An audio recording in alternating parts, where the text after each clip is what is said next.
আজিৰ পৰা সম্পূৰ্ণ ৩৮ বছৰ আগৰ কথা সন 1983 18 ফেব্ৰুৱাৰী মৰিগাঁও জিলাৰ নেলিত মানৱতাৰ সকলো সীমা ছাৰাই এক বিভৎস আৰু নিশংস গণহত্যাকাণ্ড সংঘটিত হৈছিল স্বাধীন ভাৰতৰ ইতিহাসৰ সবাতোকৈ লজ্জাজনক ভয়ানক মানৱ অধিকাৰ উলংঘনকাৰী ঘটনা আছিল নেলিৰ এই গণহত্যা পুৱা ৮ বজাৰ পৰা প্ৰায় ৬ ঘণ্টা জুৰি ১৪খনকৈ গাঁৱৰ প্ৰায় ১০,০০০তকৈ অধিক বংগমূলীয় মুছলমান লোকক নিৰ্মমভাৱে হত্যা কৰা হৈছিল সেইদিনা হাৰি যোৱা নাছিল প্ৰকৃতি মাতৃ কণ কণ শিশু অকাল বৃদ্ধা বনিতা এফালৰ পৰা হানি খুচি হত্যা কৰা হৈছিল সকলো দেখিও নিমাত হৈ ৰৈছিল আৰক্ষী প্ৰশাসন কিংবা চৰকাৰ হয়তো বিশ্বৰ ইতিহাসতে নেলিৰ হত্যাকাণ্ড একমাত্ৰ হত্যাকাণ্ড যাৰ বাবে আজি পৰ্যন্ত কোনো বিচাৰ নহল সমগ্ৰ গণহত্যাৰ কিন্তু নেলি কেতিয়াও লুকাই ৰাখিব পৰা এটুকুৰা ঘা নহয় ই কোনো গোপন কথা নহয় কথাবোৰ দিনৰ পোহৰৰ দৰে সকলো ফটফটীয়া আজিও নিয়াৰ অপেক্ষাত নেলিৰ সেই ভুক্তভোগীসকল তেওঁলোকৰ চকুৰ আগত আজিও ফাহি থাকে সেই বিভৎস দিনটোৰ প্ৰতিচ্ছবি আমাৰ মাত্ৰ এটাই কাম্য কোনো দিনেই কোনো কালেই আৰু কটুৱেই পুনৰাবৃত্তি নহওক সেই জঘন্য ঘটনাৰ কিন্তু কি এক ৰাজনৈতিক পৰিস্থিতিত নেলিৰ সেই সমগ্ৰ জঘন্য গণনিধন কাণ্ড সংঘটিত হৈছিল হেয়া আজি কিছু পৰিমাণে আলোকপাত কৰিবলৈ চেষ্টা কৰিম নমস্কাৰ ষ্টুডিঅত মই শাহ আলম সন 1979 আৰম্ভণি অসম নিৰ্বাচন আয়োগে প্ৰকাশ কৰিলে ভোটৰ তালিকা কিন্তু এই ভোটৰ তালিকাত প্ৰকাশ পোৱাৰ লগে লগে সমগ্ৰ অসমতে সৃষ্টি হল ব্যাপক প্ৰতিক্ৰিয়াৰ কিয়নো এই ভোটাৰ তালিকাত ভোটাৰৰ সংখ্যা ব্যাপক ৰূপত বৃদ্ধি পোৱা পৰিলক্ষিত হৈছিল তথ্য অনুসৰি এই ভোটাৰ তালিকাত প্ৰায় ৪৫,০০০ অবৈধ বিদেশীৰ নাম অন্তৰ্ভুক্ত হয় বুলি অভিযোগ উত্থাপন হৈছিল সেই সময়ছোৱাত আৰু এয়াই আছিল এক প্ৰকাৰ আৰম্ভণি সদৌ অসম ছাত্ৰ সন্থাই ভোটাৰ তালিকা পুনৰ প্ৰকাশ আৰু বিদেশী বহিষ্কাৰৰ দাবীত আৰম্ভ কৰিলে বিদেশী বহিষ্কাৰ আন্দোলন এই ৰাজনৈতিক অচলাৱস্থাৰ মাজতে 1989 চনৰ পৰা 1983 চনলৈকে অসমত ধাৰাবাহিকভাৱে তিনিবাৰকৈ ৰাষ্ট্ৰপতি শাসন বলবৎ কৰা হৈছিল তাৰ মাজতে 1982 চনত প্ৰধানমন্ত্ৰী ইন্দিৰা গান্ধীৰ প্ৰচেষ্টাত 6 মাহৰ বাবে আনোৱাৰা তাইমুৰ আৰু 2 মাহৰ বাবে কেশৱ গগৈৰ নেতৃত্বত কংগ্ৰেছে চৰকাৰ গঠন কৰিবলৈ সক্ষম হৈছিল কিন্তু এখন স্থায়ী চৰকাৰ গঠন কৰিব পৰা পৰিৱেশ সেই সময়ছোৱাত নাছিল এইখন অসমত 1983 চনত যেতিয়া অসমত ৰাষ্ট্ৰপতি শাসন বলবৎ হৈ আছিল তেতিয়াই ইন্দিৰা গান্ধীয়ে অসমত নিৰ্বাচন অনুষ্ঠিত কৰিবলৈ তৎপৰতা দেখুৱাইছিল কিন্তু ভোটাৰ তালিকা পুনৰীক্ষণৰ অবিহনে অসমত কোনো কালে নিৰ্বাচন অনুষ্ঠিত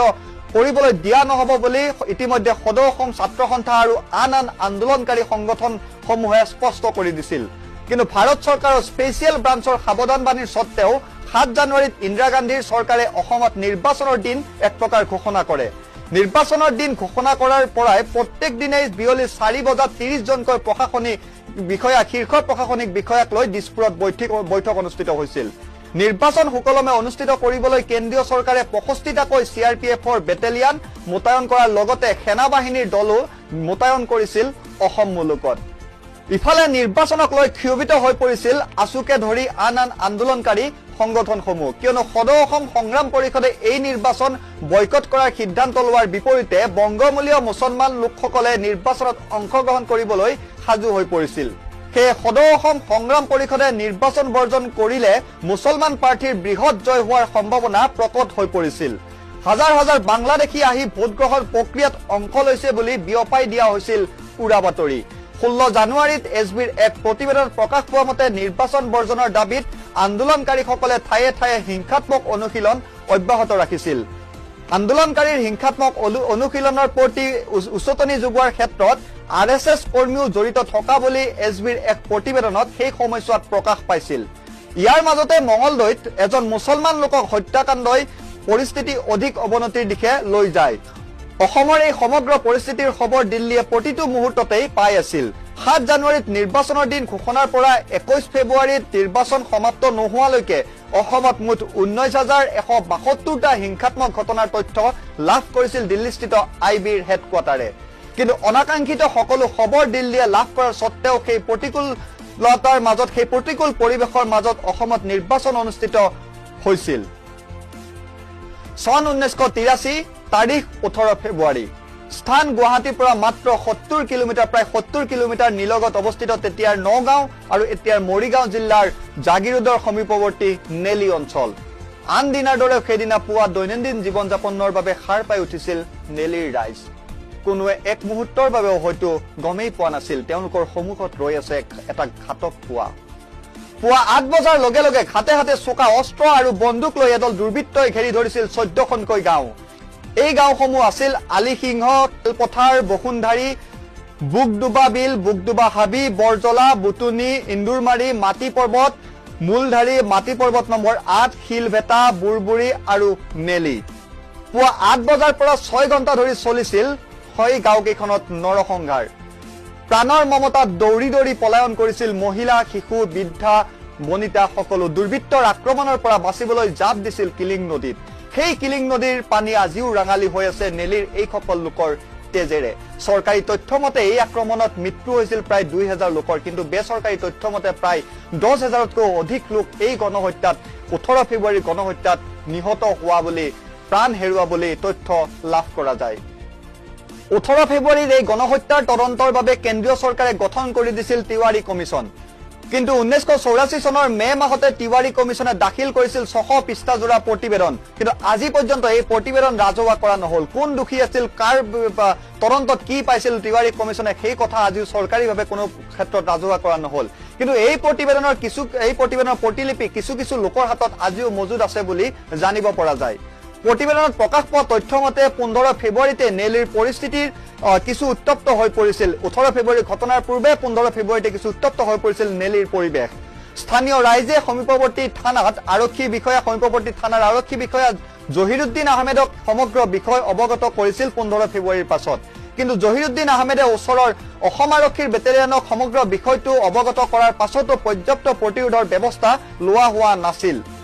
ইফালে এই নিৰ্মম হত্যাৰ পিছত ভাৰত চৰকাৰে ভুক্তভোগীসকলৰ বাবে মাত্ৰ 5,000 টকাকৈ আৰ্থিক সাহায্য প্ৰদান কৰিছিল। নেলীত দুৰ্ভগীয়া সেইসকল লোকৰ কাৰোবাৰ হয়তো প্ৰাণৰ মূল্য, কাৰোবাৰ এখন হাতৰ মূল্য, কাৰোবাৰ এখন ভৰিৰ মূল্য হয়তো হৈ পৰিছিল চৰকাৰৰ বাবে মাত্ৰ 5,000। নেলীৰ এই গণহত্যাৰ সাক্ষী কিলিং নদীৰ বুকুৱেদি বিগত 38 বছৰে বহু পানী পাৰ হৈ গল। কিন্তু এই বৰ্বৰ হত্যাকাণ্ডৰ গোচৰ আজিও হয়তো পৰি আছে আদালতৰ কোনোবা এটা চুকত। সংখ্যালঘু লোকৰ মাজৰ পৰা বহু ৰাজনৈতিক দল ওলাল, বহু সংগঠন ওলাল, বহু মন্ত্ৰী হল, বহু সাংসদ হল, কোনো দিছপুৰত দখল কৰিলে, কোনোবাই হয়তো দিল্লী দখল কৰিলে। কিন্তু কোনো আজি পৰ্যন্ত নেলীৰ এইসকল নিৰ্মমভাৱে হত্যাৰ বলি হোৱা লোকসকলক ন্যায় প্ৰদান কৰাৰ বাবে মাত মতা পৰিলক্ষিত নহল। আজিৰ দিনটোত আমছুৱে সমগ্ৰ অসম জুৰি কলা দিন হিচাপে পালন কৰিছে। আমছুৰ উপসভাপতি নজৰুল ইছলামে নেলীৰ হত্যাকাণ্ডক লৈ আজি প্ৰতিক্ৰিয়া প্ৰকাশ কৰি এনেদৰে কয়। আজি বজালী জিলা সমিতিয়েও সমগ্ৰ অসমৰ লগতে আমি এই আজি কলা দিৱস পালন কৰি আছো। আপোনালোকে জানে যে তেতিয়াৰ পৰা বৰ্তমানলৈ প্ৰায় 42 বছৰ অতিক্ৰম কৰিলে। বহুত চৰকাৰ আহিল, বহুত চৰকাৰ গ'ল, কিন্তু এই বহুত চৰকাৰ আহিল গ'ল ইয়াৰ পিছতো আমাৰ কংগ্ৰেছ চৰকাৰে হওক, AGP চৰকাৰে হওক, বৰ্তমান BJP চৰকাৰে হওক, কোনো এটা চৰকাৰেই সেই নিৰীহ খাটুক সংখ্যালঘু প্ৰায় 10,000 ব্যক্তিক যে নিৰ্মমভাৱে হত্যাযজ্ঞ চলোৱা হৈছিল তাৰ বিচাৰ, উচিত বিচাৰ তেওঁলোকে কোনেও দিবলৈ সক্ষম নহল। আমাৰ মাজৰ পৰা গৈ পেলাই আমাৰ সংখ্যালঘু সম্প্ৰদায়ৰ মাজৰ পৰা বহুতো গৈ পেলাই অসম বিধানসভাত মন্ত্ৰী হল, বিধায়ক হল, তেওঁলোকে নিশ্চুপ হৈ পেলাই মাত্ৰ সময় কটোৱাই তেওঁলোকে আমাৰ এই জাতিটোক গাদ্দাৰী কৰি পেলাই আমাৰ কোনো ধৰণৰ ন্যায়ৰ ব্যৱস্থা তেওঁলোকে অন্তত কৰিব নোৱাৰিলে। যাৰ কাৰণে আজি আমি অতি দুখ আৰু পৰিতাপেৰে ক'বলৈ আপোনালোকক এইটোৱে আহ্বান জনাম যে আজিৰ যি চৰকাৰ আহিছে এই চৰকাৰৰ প্ৰতি সম্পূৰ্ণ আমাৰ আস্থা আছে, ভৰসা আছে। তেতিয়াৰ যি তিৱাৰী আয়োগ গঠন কৰা হৈছিল, তিৱাৰী আয়োগৰ যি প্ৰতিবেদন এতিয়ালৈকে কোনো ধৰণৰ ৰাজহুৱা কংগ্ৰেছ চৰকাৰে কৰা নাই। আমি BJP চৰকাৰক আহ্বান জনাইছো, আপোনালোকক এইখিনি আহ্বান জনাম, তিৱাৰী আয়োগত কি এনেকুৱা ধৰণৰ ঘটনা আছিলে যিটো ঘটনা কংগ্ৰেছ চৰকাৰে গাপ দি ৰাখিলে, আপোনালোকে সেই ঘটনাটো সমগ্ৰ অসমৰ মানুহক, সমগ্ৰ দেশৰ মানুহক আপোনালোকে জনাই দিয়ক। সেই প্ৰতিবেদন ৰাজহুৱা কৰি পেলাই সেই নিৰীহ যিসকল ব্যক্তিক হত্যাযজ্ঞ চলোৱা হৈছিল তেওঁলোকৰ যিটো ন্যায় পাবলগীয়া আছিল সেই ন্যায়ৰ ব্যৱস্থা আপোনালোকে কৰক। সাম্প্ৰতিক সময় অতি জটিল, কিয়নো অসমৰ বিভিন্ন জাতিসত্তাসমূহে নিজৰ ৰাজনৈতিক, সামাজিক, অৰ্থনৈতিক, সাংস্কৃতিক তথা বৌদ্ধিক আত্মনিয়ন্ত্ৰণৰ অধিকাৰ বিচাৰি সংগ্ৰাম আৰম্ভ কৰিছে। সমগ্ৰ অসমতে সাম্প্ৰদায়িক মেৰুকৰণৰ ৰাজনীতি ক্ৰমাৎ তীব্ৰতৰ হৈ পৰিছে। সেয়ে এই জটিল পৰিৱেশত এই সমূহ কথা সুস্থভাৱে চিন্তা কৰাৰ সকলোৰে বাবে আজিৰ তাৰিখত কাম্য।